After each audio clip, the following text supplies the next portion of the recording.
Ariana Grande's third studio record, Dangerous Woman, recently turned 10 this month. To complete my series on Grande's discography, I wanted to make a retrospective about this severely critical record that marked Grande's shift towards artistry and forging a proper pop legacy for herself. In this video, we're going to discuss the journey that led to the era happening the way it did. We're going to talk through each track, and we're also going to talk about how special this record and its promotional cycle was. So sit back and let me prattle on about Dangerous Woman. From Moonlight to Dangerous Woman.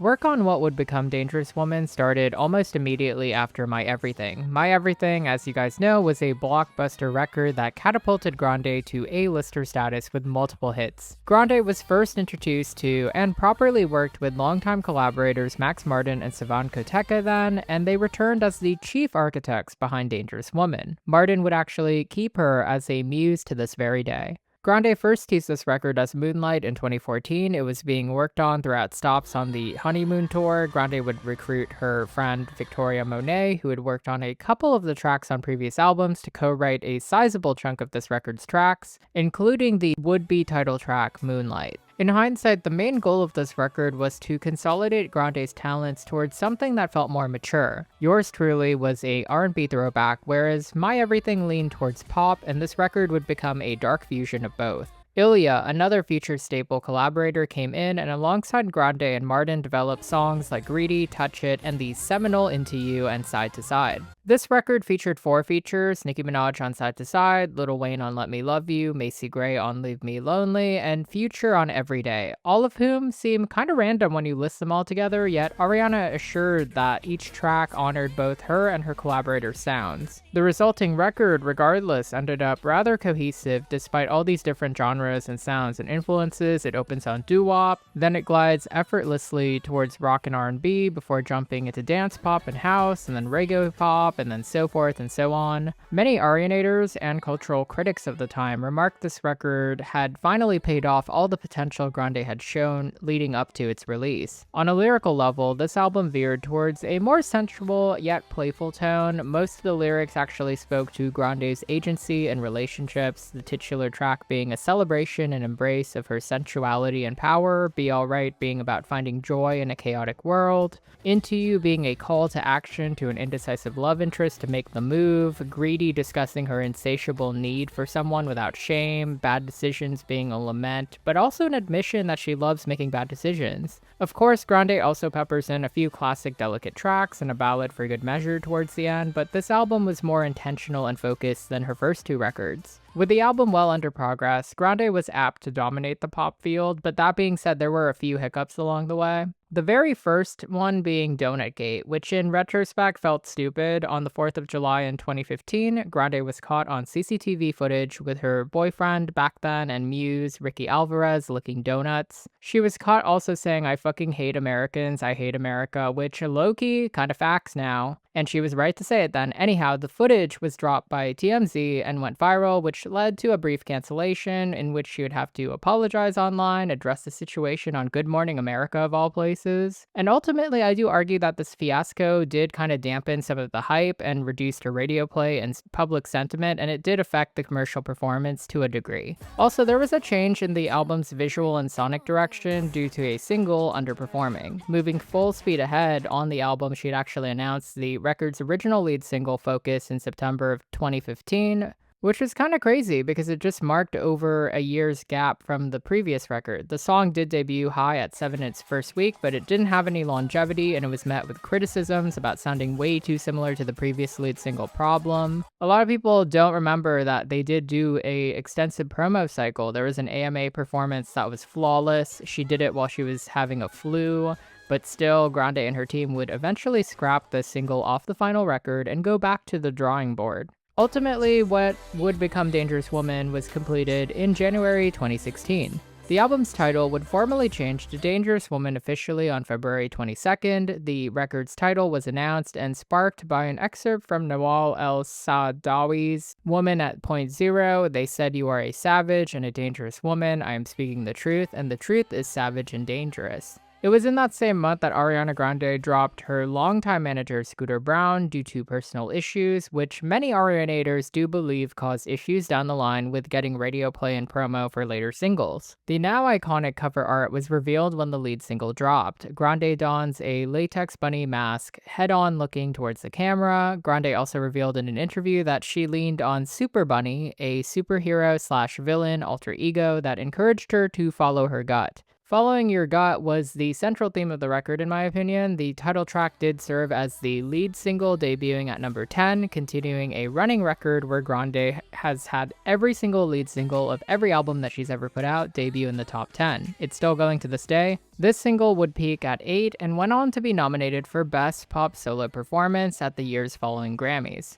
Grande pulled double duty hosting and performing on SNL, debuting Deep Cut Be Alright, which actually peaked in the top 50. She also released Let Me Love You with Lil Wayne as a promo single and performed Leave Me Lonely at an opening ceremony for Vegas's T-Mobile Arena. The second and last single before the album's release was Into You on May 6th, a criminally underrated track that many, including myself, consider to be amongst the best pop songs of that decade. It would only peak at 13, which I consider so criminal considering its status in her discography and as a staple Pride Month anthem. But that's besides the point. The album would drop on May 20th, 2016. And now we talk about the reception and the aftermath. Commercially, this record marked Grande's highest sales week to date, with 175,000 units sold in its debut week. However, it only debuted at number 2. This is her only record to date to ever miss the top spot, and it was due to Drake's blockbuster record Views. Elsewhere, it actually topped the charts, and it sold nearly 1 million records worldwide in its first year. Critically, it was loved as a pop record could be loved at the time, garnering praise for being more cohesive than My Everything. Many said that it showcased her personality, others praised it for being consistent and having honest songwriting. Even Pitchfork had praise. More critical reviews felt like it didn't go hard enough or attempted to be too mature. The Rolling Stone criticized the track listing and lyricism, but noted that her phrasing and voice remained powerful and unique. Nonetheless, this record found itself on many year-end lists and even garnered a Best Pop Vocal Album nomination. Promotion continued with a push for the album and Into You, which even had her duetting with Christina Aguilera on Dangerous Woman on The Voice. There was some real momentum when Side to Side was chosen as the third single in August. It quickly rose and peaked at number 4 on the Hot 100 for 2 non-consecutive weeks, which marked the first and only top 5 from this album. Suspiciously, around this time, Grande would reunite with Scooter Braun, signing him on as her manager once again.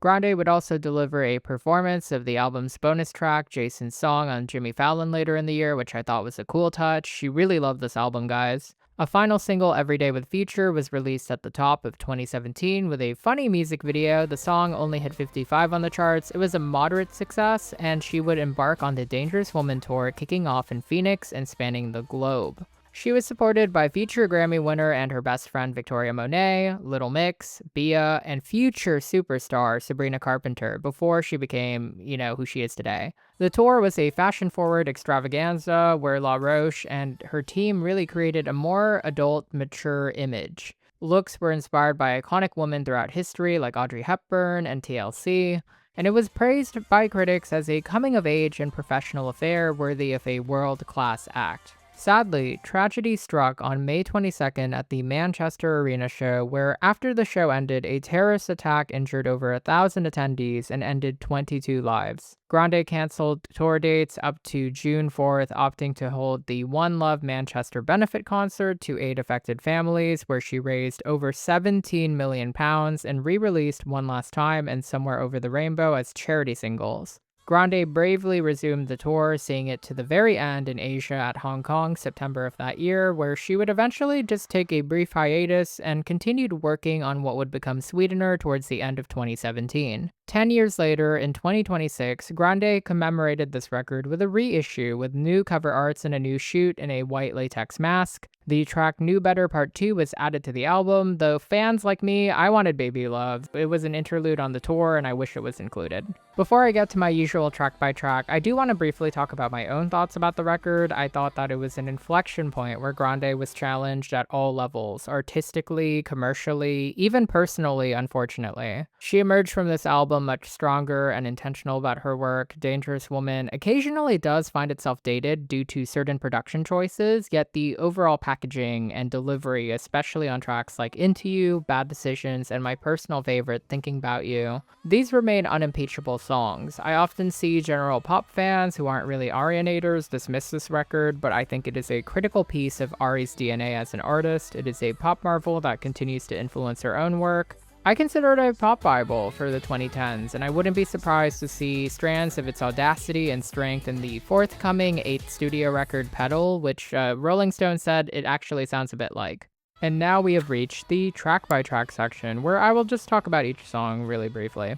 The album begins with Moonlight, which I found a charming intro that recalls Yours Truly, with a throwback 50s sound that was accented by these gorgeous violins and lyrics that really make you feel like you're floating on air. The outro really does set up the shift towards sultry. It alludes to a dominant lover, and it flips the word around. He calls her Moonlight, assuring her that the love is reciprocal.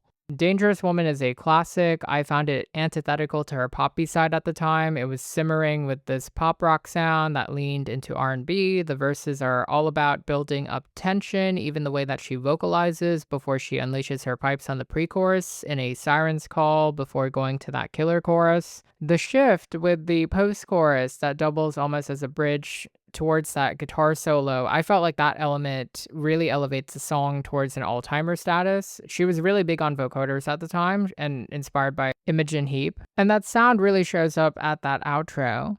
Be Alright is a sharp house-inspired track that has these infectious marimbas that give it a really fluffy and airy light feel. Lyrically, she's talking about a duel between light and night, good and evil. Like, she's searching for a time to feel all right. My favorite section has to be the refrain with the reassurances that happens right before the euphoric chorus with those vocal chops and the thumping beat. What really made the song for me at the time was the little dances that she'd do on tour and live performances. I know that that was a lifeline for so many baby gays realizing, wait a second, this resonates with me for some reason. It's a great little track, and I was surprised that it didn't take off more than it did. But Into You is the classic. I think it is one of Max, Ilya, and Ariana's finest works to date. Just the opening thumps and how she's singing with that slinky setup synth. You just know that this one's going to change your life. This one is the soundtrack to the night of your life. The pre-chorus itself is a marvel. You can just feel Ari raising that temperature, and the ad-lib oohs feel like a dare for you to jump in. The chorus itself is so substantive. It's conversational, ironically enough, because she's like saying a little less conversation and a little more touch my body. She's still starting a conversation here. It is such a straightforward preposition, and yet she paints in details like everybody watching and keeping it a secret. There's like an intimacy to it, a feel of apocalyptica, like a sense of urgency that I just don't see in songs nowadays. By the time that you get to that bridge, you're just not ready for her and the production to launch you into the stratosphere with that, whoa, yeah, at the very end, that leads to that stripped chorus, you know, the one right before the ending where she explodes back with emotionally tinged ad-libs. This song, literally sex on a stick, seductive, triumphant, everything a dangerous woman ought to be. Criminal that it didn't do better, but I love hearing this every time I'm at a gay club, every time I'm at a bar, anytime someone does karaoke. This is one of her signature songs, for a reason. Side to Side was the most successful track from this album, and it made sense. The production is slick. It felt very unique at the time, but also still in line with what was trending at the time. Nicki Minaj was at the top of her game features-wise. I think her lines and ad-libs are just as impactful as the core song. I'm the Queen of Rap, young Ariana Run Pop, stuck in my mind, wrist, icicle, ride dick bicycle in the outro. Grande is just as strong. She follows that classic pop progression, clean rhymes, a very strong build up to that chorus. The chorus is so simple, and it's easy to sing along to, but it also allows her to flex her vocals. It's very camp, but it's never corny, which is a really hard balance to strike. Max Martin often said that music is math, and the song is proof that an equation is just as strong as its parts. Another chord track that I imagine will be sung on just about every tour that she goes on. Let Me Love You with Lil Wayne is more of a sultry dark track. I can see where some critics felt like she was going a little overboard trying to sell maturity and sex here. Wayne's verses flow into the song really well, but they just don't have the synergy that Nicki's had with Ariana. It feels very distaffed and separate from the song rather than a natural extension of the themes. Still, Grande's vocals are solid here, it's just not memorable. Greedy is a classic. I don't know why it wasn't pushed as a single. I get why it wasn't because of that similarity with Bruno Mars's Uptown Funk, which had just come out the year prior, but I always felt like it should have gotten a push. I feel like a lot of fans say that this is her loudest song to date, which is something that I realized when I put it on vinyl. I found it to be aggressively mixed, as if it kind of belonged onto the record that Focus was meant to be on. It's still a welcome addition. I think the pre-chorus, Been in the State of Mind, actually is the more infectious part for me. I just love how soft she goes on that part, and then she explodes into that chorus, and there's a vibe shift at the end. Chef's kiss. It's a little lyrically repetitive, but I love it. The vibe is there. Leave Me Lonely with Macy Gray is a nice soulful moment where both singers get to shine. Gray's vocals contrasted against Grande's lighter, airy vocals makes for a pretty interesting sound. I hadn't really appreciated it much when I was younger, but in retrospect, it's a nice cool down moment. Sometimes it's a deep cut that really reflects a unique sound for her at that time. The acoustic guitar immediately hooks you in. The track speaks to how great this relationship makes her feel. It's very romantic. It almost feels like a curveball on the track listing. The bridge is underrated. I think it is actually one of the best that she's done in her career, even 10 years after the fact. I Don't Care brings out utter diva and sass. It's very short, curt to the point, where she discusses finally letting go of the weight of other people's opinions. I think it actually marks the first time she's ever said an F-bomb in a song up until that point. I love that we get some time with the instrumental before it ends. Bad Decisions, the single that got away. The single that got away. It is this hip hop infused track that really sells the dangerous woman angle and persona. It sheds the good girl energy. The chorus is absolutely insane. It's euphoric. We got that Bonnie Clyde love. By the time that we get to the part where she sings, You Make Me Make Bad Decisions, I was totally sold. It is breezy. It's very in line with her previous works, but in an evolved way, like almost like a part two of The Way, but solo. And I was shocked that it was never considered to be a single. Ain't You Ever Seen a Princess Be a Bad Bitch? That is peak Instagram 2016 caption energy. It would have been on everyone's captions.